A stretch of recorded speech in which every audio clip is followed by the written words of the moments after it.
Që besimi luan rol të rëndësishëm për një jetë bashkëtorë të lumtur.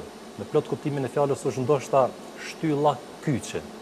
Nëse do dy bashkëshort janë që kanë një vedije të lartë fetare, janë praktikues të urdhrave të Krijuesit Madhërisëm, pa asnjë diskutim do të janë shembull për të tjerë se si do të qenë do të një jetë bashkëtorë e mbushur do të me harmoni dhe e mbushur do të me dashuri të sinqertë. Nëse mungon do të besimi, po flas do tash e kam fjalën për besimin i cili do të edhe kur jetin vetmi e din se është duket përcjell Krijuesi Madhërisëm. Një bashkëshort apo një bashkëshorte e cila e ka frikën ndaj Krijuesit Madhërisëm, ai asnjëherë nuk ka mundësi që kënda e tij të shkel aty ku nuk do të më shkel. Ose nuk vjen shprehje që të vjen deri tek ajo që u përmend si fenomen do të shumë i shëmtuar që është prostitucioni. Për arsye se ai ka të qartë, sepse Krijuesi në kapitullin El Isra bën dot një krahasim, sikurse radhitja e statit kuranor do të jep shejse ky mëkat është vrasje.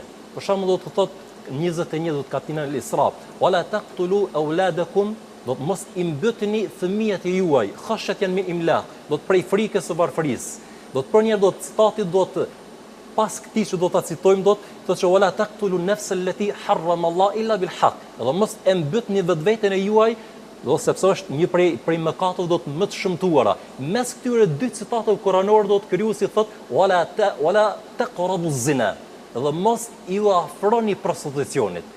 Besimtari këtu tek shpreha do të kur ta lexon këtë citat kuranor, ai nuk e diskuton do të prostitucionin si do të mëkat i shëmtuar.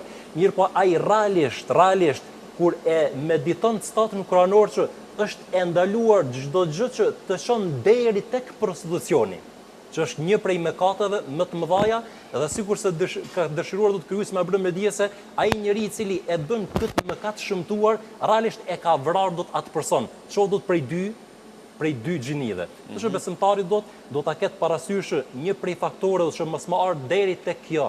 Përmendëm se është ai mjeti më i shkëlqyeshëm që iblisi e përdor do të shiquarit, do të enadhratu sahm masmum min sihami iblis. Do të shiquarit është shigjet e helmuar prej shigjetave të iblisit. Dhe ai i cili do të e bën që nuk e ul shiqimin, s'ka dyshim që zemra e tij do të vjen deri tek vjen deri tek më e keqja. Realisht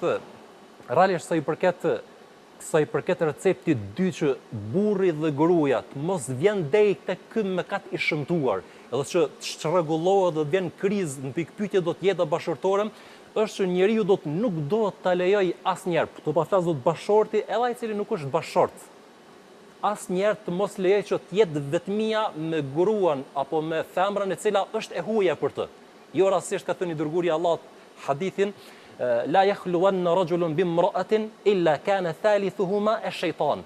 Do të nuk ka mundësi që një burr, realisht i dërguari i Allahut s'ka thënë do të kafiron, as fasiqan, as pa besimtari, as do të munafiku, një po ka thënë që nuk ka mundësi që të jetë i vetmuar një burr, qoftë besimtar dhe jo besimtar. Përveç se i treti është shejtani. Edhe momentin do të në mënyrë shkencore është vërtetuar që sot do që njeriu do të jetë me moral të fortë. Sot do që njeriu do të ka përgatitje dhe ka do të shëndrime dhe ka parime. Nëse ja lejën vetveten do që mu vetmu me dikën që nuk është e lejuar që ai të vetmohet. Shpreha khalwa, vetmia ka do definicion. S'është pyetje që çdo herë do të është vetmi. Kjo do tash nuk është vetmi edhe pse jemi këtu me gultenë dhe kjo s'është vetmi fare.